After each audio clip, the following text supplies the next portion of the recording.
నమస్కారం V3 news కు స్వాగతం. లక్ష్యం సమాజహితం. ముందుగా ముఖ్యాంశాలు. మళ్లీ వేడెక్కిన కర్ణాటక రాజకీయాలు, హోరెత్తిన ఉప ఎన్నికల ప్రచారం, కన్నింటి పర్యంతమైన కుమారస్వామి.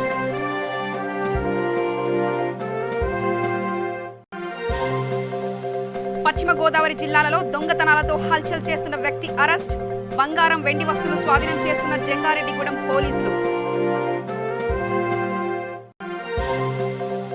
నేరాలను అరికట్టి ప్రజలను అప్రమత్తం చేసేందుకు పోలీసుల కాటన్ సర్చ్, సరైన ధ్రువపత్రాలు లేని 3 బైకులు, 1 ఆటోను స్వాధీనం చేసుకున్న డీఎస్పీ గణపతి జాదవ్. కర్ణాటక రాజకీయాలు మళ్లీ వేడెక్కాయి. ఉప ఎన్నికల ప్రచారం హోరెత్తింది. కాంగ్రెస్, బీజేపీ, జేడీఎస్ పార్టీలు ప్రచారాన్ని వేడెక్కించాయి. ఈ క్రమంలో మాఢ్యా జిల్లాలో మాజీ సీఎం, జేడీఎస్ నేత కుమారస్వామి పర్యటించారు. కృష్ణరాజపేట అసెంబ్లీ నియోజకవర్గంలో బీఎస్పీ అభ్యర్థి బిఎల్ దేవరాజు తరపున ఆయన ప్రచారంలో పాల్గొన్నారు. అనంతరం బహిరంగ సభలో ప్రసంగించిన కుమారస్వామి కన్నింటి పరిమితమయ్యారు. లోక్సభ ఎన్నికల్లో తన కుమారుడు నిఖిల్ ఓటమిని తలుచుకొని భావోద్వేగానికి లోనయ్యారు. తనకు రాజకీయాలు అవసరం లేదని, ప్రజల ప్రేమ ఉంటే చాలని కుమారస్వామి అన్నారు. ಜೆಡಿಎಸ್ ಜೊತೆ ಯಾವ ರೀತಿ ಇದ್ದೀವಿ ಅನ್ನೋದು ಈ ರಾಜ್ಯಕ್ಕೆ ಗೊತ್ತಾಗಬೇಕು. ನಾನು ನನ್ನ ಯೋಚನೆ ಇಷ್ಟೇ, ಕುಮಾರಣ್ಣವರು ದಿನದ 24 ಗಂಟೆ ಕೆಲಸ ಮಾಡ್ತಾ ಇದ್ರು. ಚಿಂತೆ ಇಲ್ಲ. ನಾನು ಪ್ರೀತಿಯಿಂದ ಈ ಜಿಲ್ಲೆಯನ್ನು ನಂಬಿಕೊಂಡಿದ್ದೆ. ಈ ಜಿಲ್ಲೆ ಜನರು ನನ್ನ ಕೈ ಬಿಟ್ಟಾಗ ಮುಖ್ಯಮಂತ್ರಿ ಸ್ಥಾನ ನನಗೆ ಎಕ್ಕಸಿತ್ತದು. ನನಗೆ ಪ್ರೀತಿ ಬೇಕು. ನನಗೆ ಯಾವ ಅಧಿಕಾರ ಬೇಡ. ನಾನು ಮಂಡ್ಯ ಜಿಲ್ಲೆಯಲ್ಲಿ ಸೋತು ದಿನದಿಂದ ರಾಜಕೀಯದಲ್ಲಿ ಇರಬೇಕಂತ ಯೋಚನೆ ಮಾಡಿರೋ ನಾನು ಬಡವರಿಗೋಸ್ಕರ ಇನ್ನು ಉಳ್ಕೊಂಡಿದ್ದೇನೆ. ರಾಜಕೀಯ ಬೇಕಿಲ್ಲ. ತಿನ್ನ 2 ತನ್ನಕ್ಕೆ ಈ ರಾಜಕೀಯ ನನಗೆ ಯಾಕೆ ಬೇಕು? ಯಾರನ್ನು ನಂಬಿ ನಾನು ರಾಜಕೀಯ ಮಾಡಬೇಕು? ನನ್ನ ಜನವೇನು ನನ್ನ ಕೈ ಬಿಟ್ಟ ಮೇಲೆ ಯಾವ ಸ್ವಾಭಿಮಾನ? పశ్చిమ గోదావరి జిల్లాలో ఇళ్లలో దొంగతనాలకు పాల్పడుతున్న అంతర్జిల్లా దొంగలను జంగారెడ్డిగూడెం పోలీసులు అదుపులో తీసుకున్నారు. ఈ సందర్భంగా వారు మాట్లాడుతూ మొత్తం 6 ఇళ్లలో దొంగతనాలు చేసిన ముద్దాయి రమేష్ ను అదుపులో తీసుకున్నామన్నారు. నిందితుడి వద్ద నుంచి 2,17,000 రూపాయలు విలువైన 7 కాసుల బంగారు ఆభరణాలు, 165 గ్రాముల వెండి వస్తువులు స్వాధీనం చేసుకుని నిందితుడిని రిమాండ్కు తరలించారు.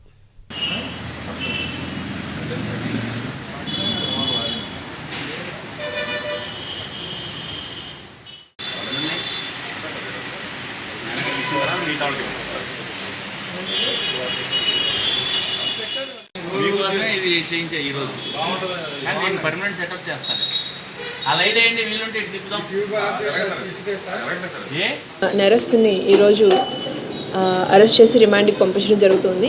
ఇతనికి సంబంధించి చూసినట్టయితే జంగారెడ్డిగూడెం పిఎస్ పరిధిలో ఇంట్లో దొంగతనం చేసే కేసులో 4 కేసులు, అలాగే చింతలపూడి పోలీస్ స్టేషన్ పరిధిలో 1 కేసు, అలాగే కృష్ణా జిల్లాకు చెందిన కంకిపాడు పోలీస్ స్టేషన్ లిమిట్స్లో 1 కేసు, అలాగే తూర్పుగోదావరి జిల్లాకు సంబంధించి కోరుకొండ పిఎస్లో 1 కేసు ఇతని పైన ఉన్నాయి. ఈ కేసులన్నీ కూడా ఇతను కన్ఫెస్ చేసి ఆ ప్రాపర్టీ అంతా కూడా రికవరీ ఇవ్వడం జరిగింది.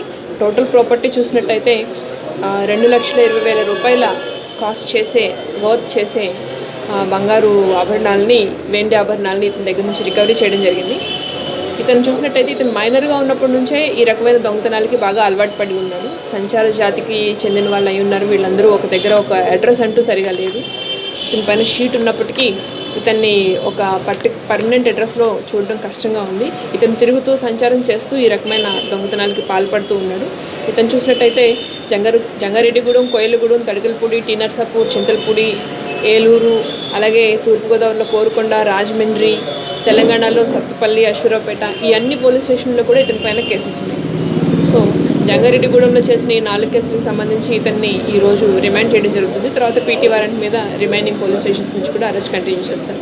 దీంట్లో జంగారెడ్డిగూడెంకి సంబంధించిన క్రైమ్ టీం రాజేంద్ర, సంపత్ కుమార్, అలాగే రాము, కిరణ్, ఈ క్రైమ్ పార్టీ చాలా చక్కగా వర్క్ చేసి ఇతన్ని క్యాచ్ చేసి ఇతని దగ్గర నుంచి మంచి రికవరీ చేశారు. అలాగే ఎస్ఐ గారికి, సిఐ గారికి కూడా నా అప్రిసియేషన్స్. సంగారెడ్డి జిల్లా జహీరాబాద్ పట్టణంలోని బాగారెడ్డిపల్లిలో డీఎస్పీ గణపతి జాదవ్ ఆధ్వర్యంలో కాటన్ సెర్చ్ నిర్వహించారు. ఇందులో జిల్లా ఎస్పీ చంద్రశేఖర్ రెడ్డి పాల్గొని ఈ సందర్భంగా వారు మాట్లాడుతూ స్థానిక ప్రజలు ఇళ్లకు అద్దెకిచ్చేటప్పుడు ఐడి ప్రూఫ్లు తీసుకుని ఇవ్వాలని అన్నారు. జహీరాబాద్ రాష్ట్ర సరిహద్దులో ఉన్నందున నేరస్తులు ఇక్కడే షెల్టర్ తీసుకునే అవకాశం ఉందని పేర్కొన్నారు. సరైన ధ్రువపత్రాలు లేని 3 బైకులు, 1 ఆటోను స్వాధీనం చేసుకున్నారు. కాటన్ సెర్చ్ పట్టణంలో సిఐ సైదేశ్వర్, ఎస్ఐలు పాల్గొన్నారు. హైదరాబాద్ పట్టణంలో బాగారెడ్డిపల్లిలో ఈ కార్డనల్ సెర్చ్ చేయడం జరిగింది. ఇందులో జైరాబాద్ డిఎస్పీ జాదవ్, ఇంకా సబ్ డివిజన్ ఇన్స్పెక్టర్స్, ఎస్ఐలు, ఇంకా పోలీస్ సిబ్బంది అందరూ పాల్గొన్నారు. ఈ బాగారెడ్డిపల్లిలో అంటే స్థానికులే కాకుండా స్థానికేతరులు కూడా వచ్చి ఇక్కడ వేరు వేరు పనులు చేసుకుంటుంటున్నందుకు ఇక్కడ కార్డనల్ సెర్చ్ చేయడం జరిగింది. ఇంటింటికి వెళ్ళి ఓనర్స్నేమో అప్రమత్తం చేయడం జరిగింది. ఎవరైనా స్థానికేతరులు ఎవరు వచ్చినా సరే వాళ్ళ ఐడి ప్రూఫ్ తీసుకొని వాళ్ళు ఏమేం చేస్తున్నారో గమనించాల్సిందిగా ఓనర్స్కి చెప్పడం జరిగింది. అట్లాగే టెనెంట్స్, స్థానికేతరులు ఉంటే వాళ్ళ ఐడి ప్రూఫ్లు అవన్నీ చెక్ చేయడం జరిగింది. చెక్ చేసి ఇప్పటివరకు ఒక 3 సైకిల్ మోటార్లు, 2 ఆటోలు సీజ్ చేయడం జరిగింది. ఇంకా ఇది కొనసాగుతుంది. ఇంకా ఇదే విధంగా జిల్లా వ్యాప్తంగా కూడా ఈ కార్డనల్ సెర్చ్ మేము చేస్తున్నాము. దీని ముఖ్య ఉద్దేశం ఏంటంటే ఈ నేరాలను నిరోధించడానికి, ఈ స్థానికులను అప్రమత్తం చేయడానికి, ముఖ్యంగా జైరాబాద్ లాంటి ఈ పట్టణాలు సరిహద్దుల్లో ఉండడం వల్ల నేరస్తులు షెల్టర్స్ తీసుకునే అవకాశం ఉంది. గతంలో కూడా ఇట్లా షెల్టర్ తీసుకున్నారు. అందుకే అట్లా షెల్టర్ తీసుకొని నేరాలకు పాల్పడకుండా ఉండడం కొరకే మేము ఈ కార్డనల్ సెర్చ్ చేస్తున్నాం. ఇవి ఇట్లాగే కంటిన్యూ చేస్తాం. ఓకే.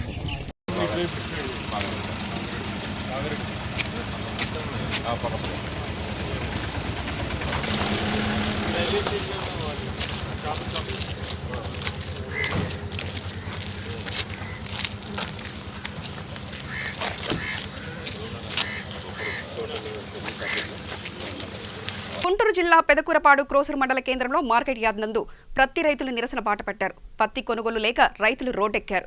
పత్తి కొనుగోలు చేయకపోతే పెట్రోల్ పోసుకుని ఆత్మహత్యకు సిద్ధమని రైతులు అంటున్నారు.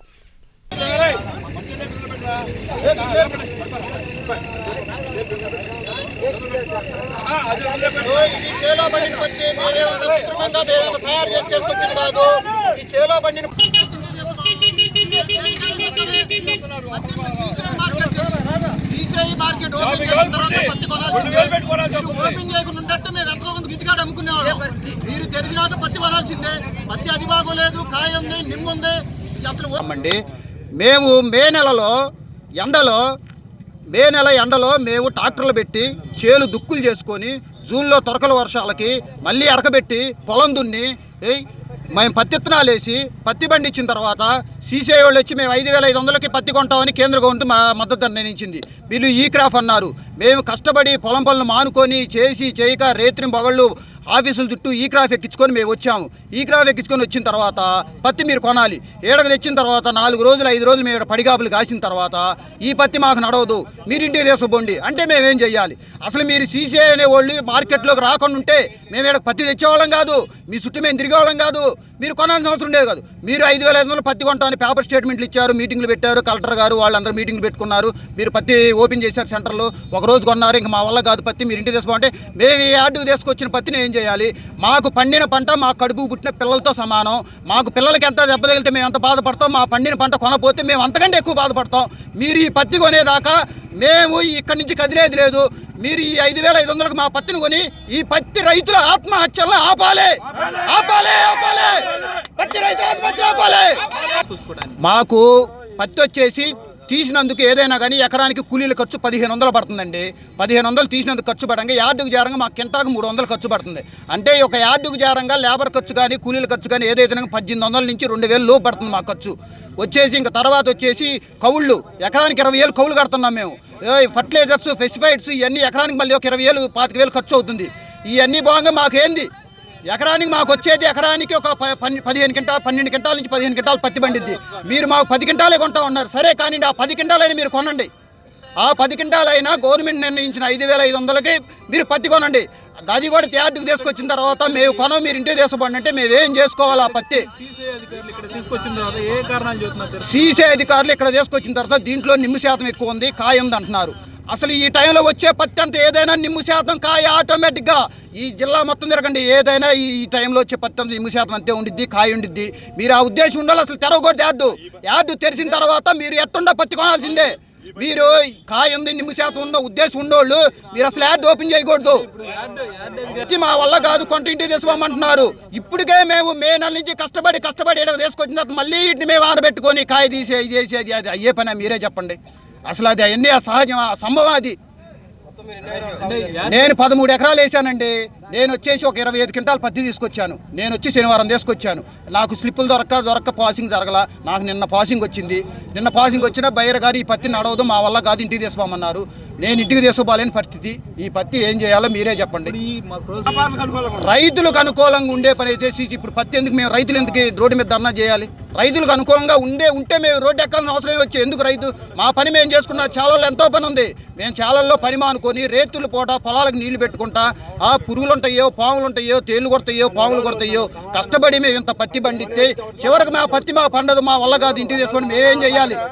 హైదరాబాద్ చైతన్యపురి లిమిట్స్ టెలిఫోన్ కాలనీలో వాహనాలను తనిఖీ చేసిన క్రైమ్ పోలీసులకు అనుమానాస్పదంగా సంచరిస్తున్న వ్యక్తిని అదుపులో తీసుకున్నారు. అతన్ని అదుపులో తీసుకుని విచారించాడు. అతని పేరు రామకృష్ణ అని. ఇతడిపై చైతన్యపురి పోలీస్ స్టేషన్లో 5 కేసులు ఉన్నట్లు తెలిసింది. ఇతడి వద్ద నుండి 5 తులాల బంగారు ఆభరణాలు, 2,000 రూపాయల నగదును స్వాధీనం చేసుకుని కేసు నమోదు చేసుకుని రిమాండ్కి తరలించారు. ప్రకాష్ బాబు, శేఖర్, మల్లేష్, నాగేష్, రాము, ఎన్ఎన్ రెడ్డి వీళ్ళంతా కూడా మన రోజువారీ తనిఖీలో భాగంగా నిన్న టెలిఫోన్ కాలనీ దగ్గర వాహనాల తనిఖీ మరియు ఒక ప్రజలకు కొన్ని దొంగతనాల మీద, సేమ్ టైము స్నాచింగ్స్ మీద అవేర్నెస్ ప్రోగ్రామ్స్ కండక్ట్ చేస్తున్న క్రమంలో ఒక మనిషి సస్పీషియస్గా మాకు ఎస్ఐ ఇన్స్పెక్టర్ గారికి కనిపించడం జరిగింది. అతను కాబరపడటం, సస్పీషియస్గా ఉండటంతో తనకు క్వశ్చన్ చేస్తే తను ఈ కొండేపూరి రామకృష్ణ అలియాస్ డేవిడ్ అని తన పేరు చెప్పి అతను ఇంతకుముందు పాత కేసుల్లో నేరస్తునిగా కూడా ఒప్పుకున్నాడు. అతను గత 2006 సంవత్సరంలో సరూర్నగర్ పోలీస్ స్టేషన్లో దాదాపు ఒక 20-25 కేసుల్లో, తర్వాత 2009 సంవత్సరంలో గట్టేశ్వర్, కుషాయిగూడ, ఈ చైతన్యపురి, సరూర్నగర్ ఈ పోలీస్ స్టేషన్ నుంచి కూడా అతను దొంగతనంలో జైలు కూడా రావడం జరిగింది. ఆ దొంగతనాలకు గాను మన యొక్క పోలీస్ ఇన్వెస్టిగేషన్ అంతా కూడా సరిగా ఉండడంతో మేజిస్ట్రేట్ గారు అతనికి 1 సంవత్సరం అప్పుడు ఇంప్రిజన్మెంట్ కూడా ఇవ్వడం జరిగింది. దాని తర్వాత అతను జైలు నుంచి బయటకు వచ్చిన తర్వాత ఈ పాగులింగంపల్లిలో ఉంటూ కొబ్బరికాయల వ్యాపారం చేస్తున్నాడు. ఇతని సొంత గ్రామము వడాలి గ్రామము, పెనుగొండ మండల్, ఈస్ట్ గోదావరి జిల్లా. అతను ఇక్కడ కోకోనట్ వ్యాపారం చేస్తూ ఈ దొంగతనాలు చేస్తున్నాడు.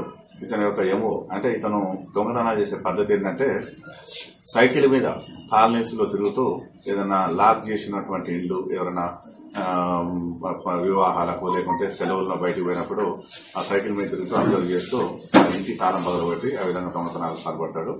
ఇప్పుడు మా యొక్క సిఐ గారు ఇదంతా కూడా డిటెక్ట్ చేసి ఈ చైతన్యపురి పోలీస్ స్టేషన్కి సంబంధించి 5 కేసులను డిటెక్ట్ చేయడం జరిగింది. దాదాపు ఒక 5 తులాల బంగారం, 2,000 రూపాయల క్యాష్ కూడా అతని దగ్గర రికవర్ చేసుకున్నాం. ఫర్దర్ కూడా ఇంకా కొంత రికవర్ చేసేది ఉంది.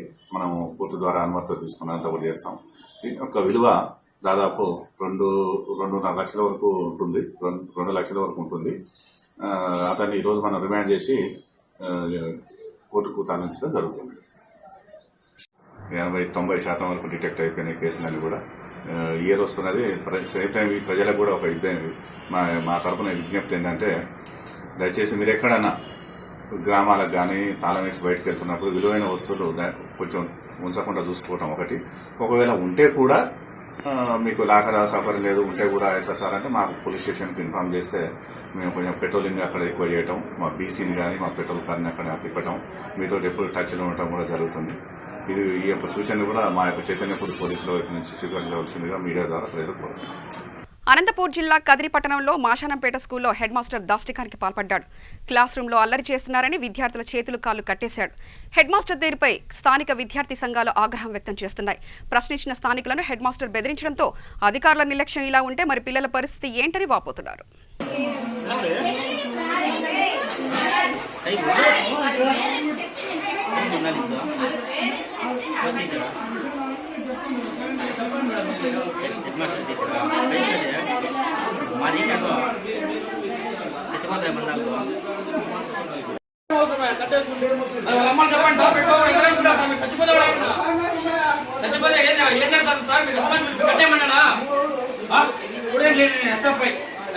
చెప్పినా ఎవరో నాకు కట్టేసుకుంటామని పిల్లలని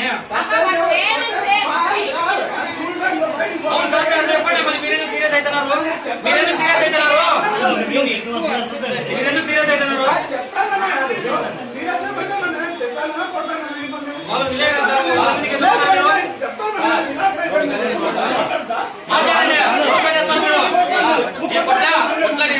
అంతే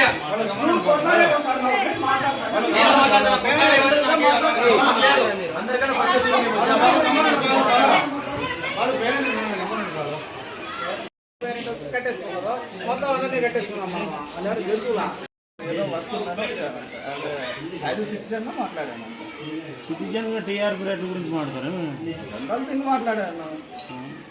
టీఆర్పీ రేట్లు రీడర్స్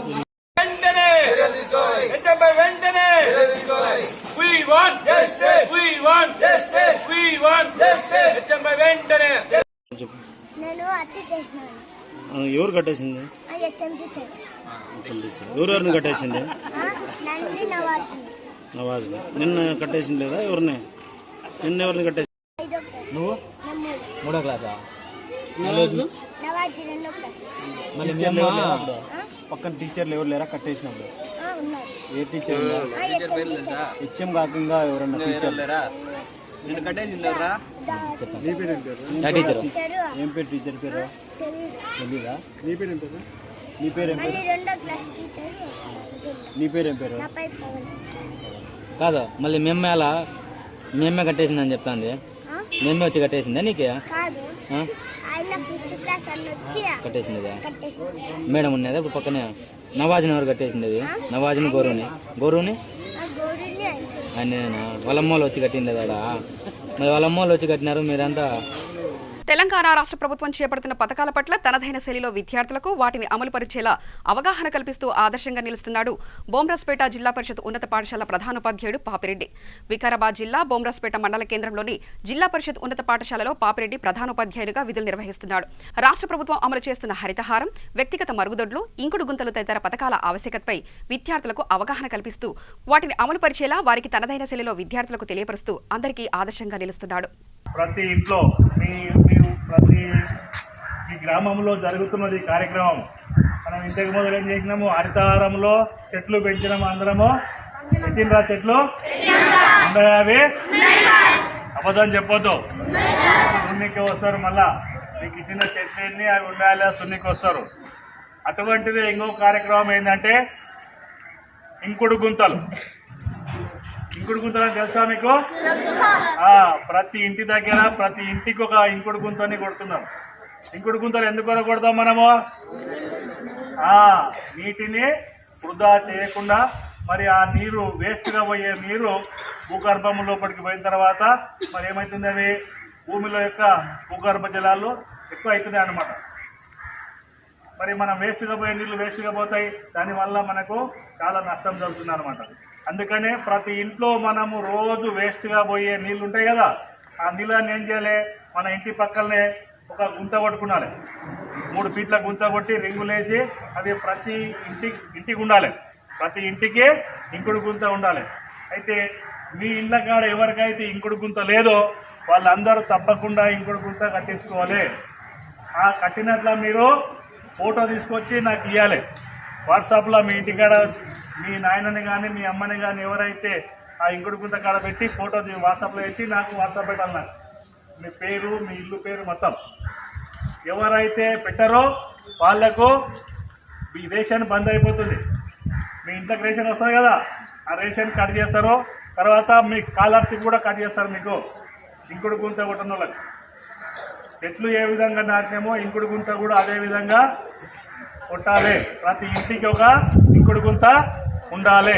గట్టిగా మీరు చెప్పినట్ల ప్రతి ఇంటికి ఇంకుడు గుంత ఉండాలి.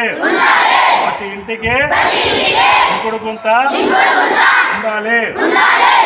మేమందరం కలిసి మా ఇంటి దగ్గర ఇంకుడు గుంతను నిర్మించుకుంటాము అని ప్రతిజ్ఞ చేస్తున్నాను.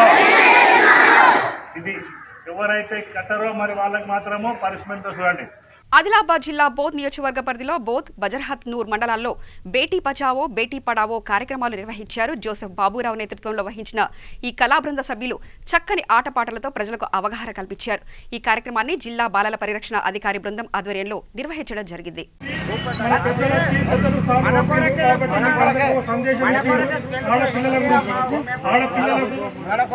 మర్యాదలు వాళ్ళని కాపాడుకోవాలా, వాళ్ళని రక్షించుకోవాలా. వాళ్ళు కూడా మన తల్లి మన జలం అప్పుడు జన్మించిన తల్లి ఒక ఆడపిల్ల కాబట్టి ఆడపిల్లల్ని సంతానంలో కానీ దేశంలో కానీ ముందుంటారు కాబట్టి ఆ పిల్లల్ని అలాంటి కార్యక్రమం గురించి మీకు తెలియజేస్తున్నారు ఆడపిల్లలు.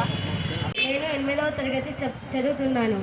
బేటీ బచావ్ బేటీ పడావ్ అనే మాట పైన నేను 2 మాటలు మాట్లాడాలనుకుంటున్నాను. బేటీ బచావ్ బేటీ పడావ్ అనే అర్థం అనగా ఆడపిల్లలను బ్రతికించండి, ఆడపిల్లలను చదివిపియండి. ఇప్పుడు మనం ఉదాహరణ చూడాలంటే గర్భధారణలో ఉంటే హాస్పిటల్లో పోయి చూపిస్తున్నారు. మగపిల్ల అంటే అతనికి ఉంచుతున్నారు, కానీ ఆడపిల్ల అంటే కడుపులోనే భ్రూణహత్య చేసి ఆమెను చంపుతున్నారు. ఈ ప్రపంచం చూడకముందే ఆమె చనిపోతుంది. ఎందుకు మగపిల్లలే ఈ ప్రపంచంలో జీవించాలని ఏమైనా ఉందా? కాబట్టి మగపిల్లలే జీవించాలని ఉందా? ఆడపిల్లలను ఇంటికాడనే పని కోసం అంకితం చేస్తున్నారు. మగపిల్లలను హాస్టల్ ప్రైవేట్ స్కూల్లో చదివించారు. ఆ అమ్మాయిది ఒక కోరికలే ఉంటాయి, నేను కూడా చదువుకోవాలి, నేను కూడా పెద్ద ఉద్యోగం చేయాలని ఆమె కూడా అనుకుంటుంది. కానీ వాళ్ళ అమ్మ నాన్న ఆమెనే ఇంటికాడనే ఉంచుకొని మగపిల్లలనేమో హాస్టల్ ప్రైవేట్ స్కూల్లో చదివిస్తున్నారు. మగపిల్లలు అంటే స్వీట్లు పంచుతున్నారు, ఆడపిల్లలంటే నిరాశంగా ఉంటున్నారు. ఆడపిల్లలు వాళ్ళపైన అంతా బోజుగా అయినారా? ఆ అమ్మాయినే చదివిపిస్తే ఎంతో పెద్ద ఉద్యోగం చేసి వాళ్ళ అమ్మ నాన్నల పేరే ఆమె ఎంతో గౌరవంగా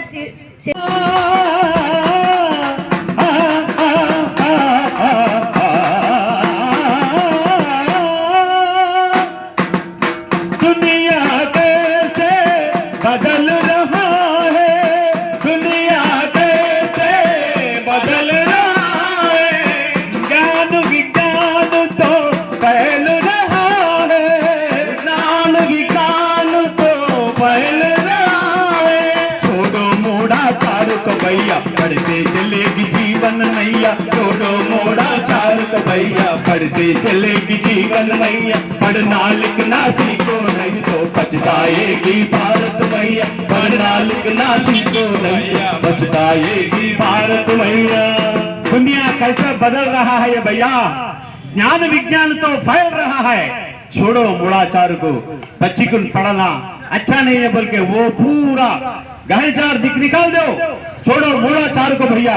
जब बढ़ते जाएंगे जीवन मैया, अंते काकुंडा पढ़ना कोई पाप नहीं है, पढ़ना कोई पाप नहीं है, पढ़ना कोई पाप नहीं है, पढ़ना कोई पाप नहीं है, उससे कोई ताप नहीं है, उससे कोई। వార్తలు ముగించే ముందు ప్రధానాంశాలు మరోసారి చూద్దాం. మళ్లీ వేడెక్కిన కర్ణాటక రాజకీయాలు, హోరెత్తిన ఉప ఎన్నికల ప్రచారం, కన్నింటి పర్యంతమైన కుమారస్వామి.